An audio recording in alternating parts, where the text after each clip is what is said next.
Kraken is like the system, it's this evil.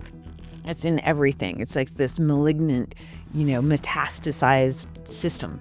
And so again, the more we can starve that little dude, that big dude, from the sugar, we can build something new and beautiful over here.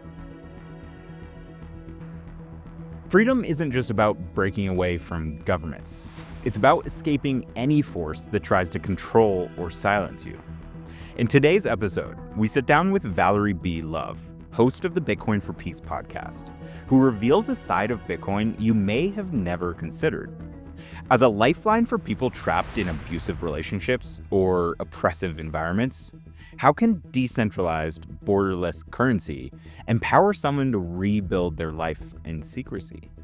What does it mean to hold wealth that no one else can control, monitor, or take away? Valerie shares stories of courage and survival, illustrating how Bitcoin offers a pathway to independence and safety for those facing immense personal struggle, whether that be from governments or anyone exerting absolute power over another. Valerie also discusses the future of how we can interact with our online content in ways that were never possible before, showing us a path where we can have direct relationships with the people and content we love the most. Prepare to be moved as we explore how Bitcoin is a tool of liberation for anyone who dreams of breaking free from any form of coercion and control.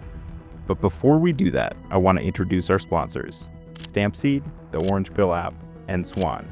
Our partners are businesses and people that we respect and our products that we at Bit Intelligence personally use.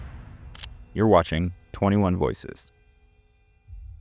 Because I believe Bitcoin is a tool for peace, I had asked the community on Twitter, I was like, I want to talk about domestic violence, because obviously we have authoritarian regime violence, that's very oppressive as a nation. But I realized Bitcoin is a tool for people to escape their own homes, that they're being oppressed in. And so I got to do an interview with a woman, and I can't say her name because I got a cease and desist letter from the lawyer of the abuser. What I've learned as somebody who's gone through this myself is people don't make public claims about being abused if it's not true. 99% of people are terrified to come forward, and if they do, it's because they want to help other people.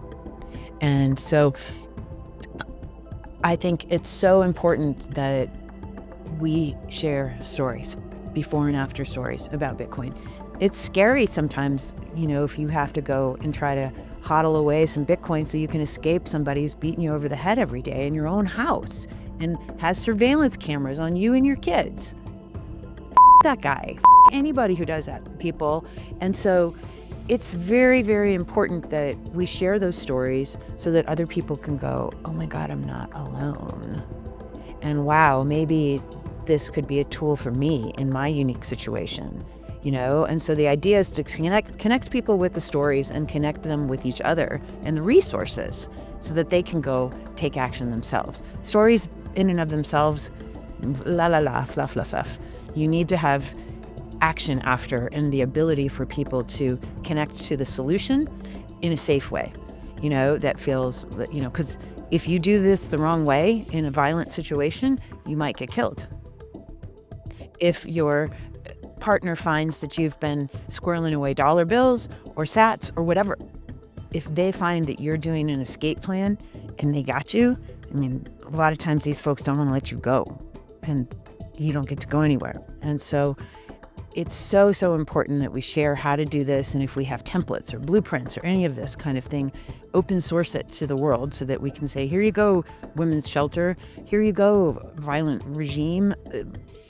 It's not all rainbows and butterflies. It's real work, and I think what Alex Gladstein and everybody over at HRF is doing, and Ludmilla and those guys at Open Dialogue Foundation, and they're helping, it's just incredible the work that people are out there on the front lines teaching people about Bitcoin. I'm so humbled to just watch and learn and try to be like, well, how can I help? I want to do something that supports people too. Bitcoin doesn't care if you have blonde hair. It doesn't care if you're short, tall. It doesn't care what gender you want to call yourself. It doesn't give a shit. It's just math. That's all it is. And so there's no political agenda with it. There's no, oh, it's only good for people in this part of the world, or if you believe in this political way of being. It doesn't matter. All it is a ledger. That's it. It's just a ledger. And who would have thought that just a ledger is going to hopefully create a more peaceful and fair and just world for all, and you wouldn't. You'd think it would come from policy. You'd think it would come from some kind of action that's outside of that. And so it still just boggles my mind, that it's that. And one thing I want to bring up is because a lot of people think of Bitcoin like, oh, the criminals, right? Oh, but the criminals can use it, so we can't have it, right? And it's been shown it's like a fraction of a percent of it used for crime. It's not a great tool for criminals. It's a transparent ledger, okay? And so, yes, they make it difficult sometimes to get to the Bitcoin, but it's not ideal, right? And so I think it's very important for people to get the internet is used by criminals. Phones are used by criminals. Knives that you can cut steak with are used by criminals. Banks are used by criminals. Cash is used by criminals. And so what's happening now is the perception is going to start getting, more and more polluted with the lie that, oh, Bitcoin is used for the criminals. And obviously we're seeing what's going on with Samurai and everything. They're going to start making the narrative a lot more toxic so that they can say, oh, we need to go to the CBDC, guys. Now we can go track everybody. And that's going to be the ultimate 1971 rug pull to reset the currency, to reset people's minds into a more horrific surveillance state. Do you want the government to tell you, like, you ate too much meat this week, or you drove too many times back and forth to the PTO meeting with your kid, so now you can't go and get this at the grocery store?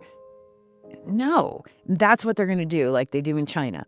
Do you want the government to be able to shut down your bank accounts because your Uncle Bob keeps posting shit about one thing or another, and the social media giants say, oh, we can't do that, and so then they shut your social media down? Like, it's creeping into what's happening over here. And it's very important that people understand, how can you have a peaceful world if you have surveillance money that is there, that's at the switch of a button by a centralized authority to turn you on and off like they did with the truckers up in Canada? You will never have peace. You will have violence. You will have riots. You will have mental health issues. You will have physical health issues. You can't have a peaceful world if you have this violent money. End of story. It's so important that people get this. And I think the CBDC conversation is very important. It's not being had enough in circles that are outside of, the finance world and the Bitcoiners and the crypto folks and some of the freedom people. Like, none of the environmentalists really understand what a CBDC is. And they're like, we need to go make some nature tokens. No, you don't. You have Bitcoin. We have a lot of wonderful work and opportunities ahead of us with education. And I want to hope and pray we do it fast enough so that the evil powers that be, I call it the Kraken. Kraken is like the system. It's this evil. It's in everything. It's like this malignant, metastasized system. And so, again, the more we can starve that little dude, that big dude, from the sugar, we can build something new and beautiful over here. That's my hope and my dream. So, yeah. Please bear with us for a quick message from our sponsors. These videos take a lot of time to make, and we've partnered with brands we trust like Stampseed and the Orange Pill app in order to get the funding we need to bring you these videos every week. Don't store your Bitcoin in cold storage without stamping your seed phrase on an indestructible titanium plate. Stampseed is fireproof, rust-proof, impact-proof, and easy to hide. It has no loose parts and will give you ultimate peace of mind that your Bitcoin is safe and sound for the long term. Click the link in the description below for 15% off your stamping kit. When I finally got Bitcoin, it hit me like a lightning bolt. It was the currency of the future, the only money that truly mattered. But there was a problem. I didn't know anyone else that thought like me. That is until I discovered the Orange Pill app. Suddenly, I was connected with a network of like-minded Bitcoin enthusiasts right in my own city. The Orange Pill app is more than just a social network. It's a community of passionate individuals determined to change the world, one Satoshi at a time. This series is brought to you by Swan and created by Bit Intelligence. Remember to like this video and subscribe to both our channels for more videos like this every week. Thanks for watching. Gigi talks about like transaction friction, right? And so thinking in terms of like, oh, do I have to zap everything? Or, oh, I've got to remember to send them some sats at the end of the day and la, la, la, right? And especially with paywalls, it's like you only get part of an article and you're like, oh, I got to pay to do the thing. You know, mentally, you're exhausted at the end of the day. You've got subscription fatigue. You've got all these little microtransactions that could cause fatigue. And the reality is, most of us as consumers, we want to support our artists. We want to support the people who are creating a podcast or a film or an article or a book or anything.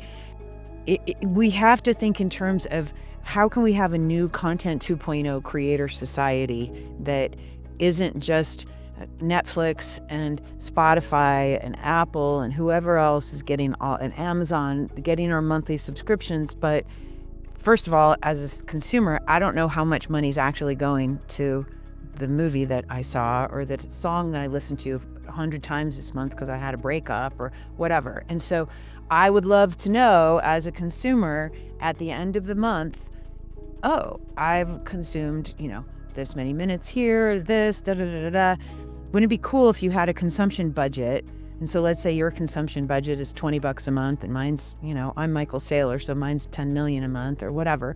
But whatever, to each his own. You might have $1, you might have 20. Oh, this month I've got a big expense, so I'm going to reduce my consumption budget. But if at the end of the month, instead of feeling guilty because you forgot to zap the guy with the podcast, your wallet's just going to aggregate all the information from all the sources and then just go, okay, do you want to send this $20? And it's going to go split everywhere. And guess what? Your creators get to see that wallet number 642, you can keep your privacy, keeps listening to this song. And it's the saddest song I ever wrote.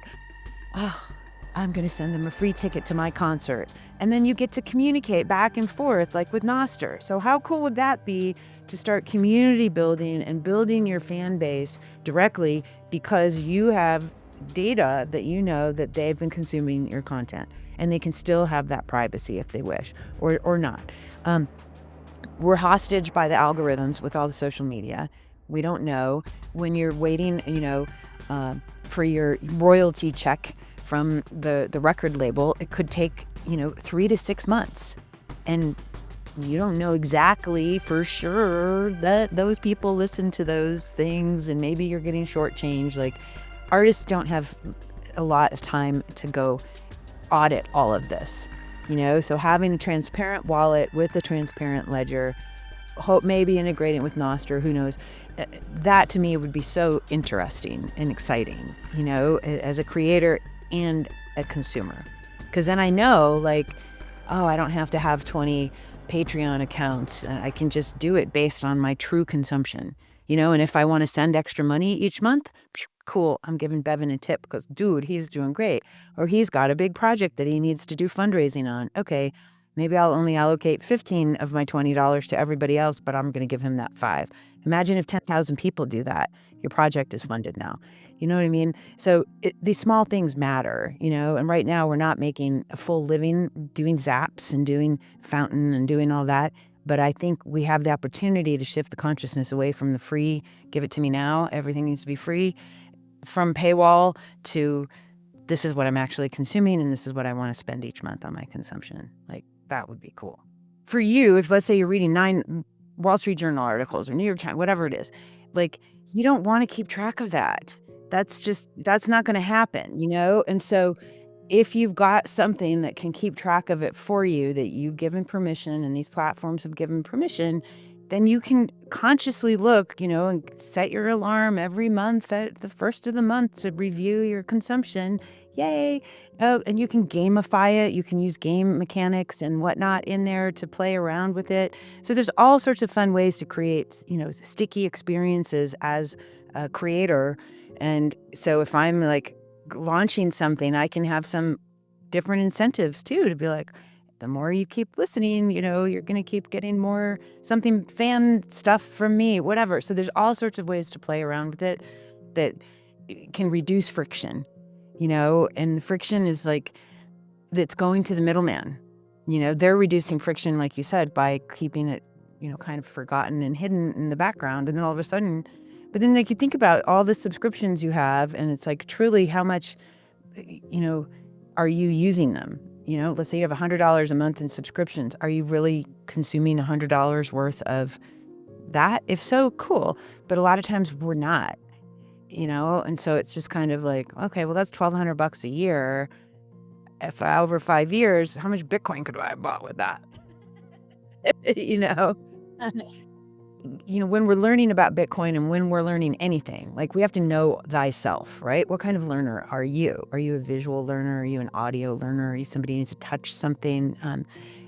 So when we're communicating with our audiences, it's important to think in terms of a multisensory experience.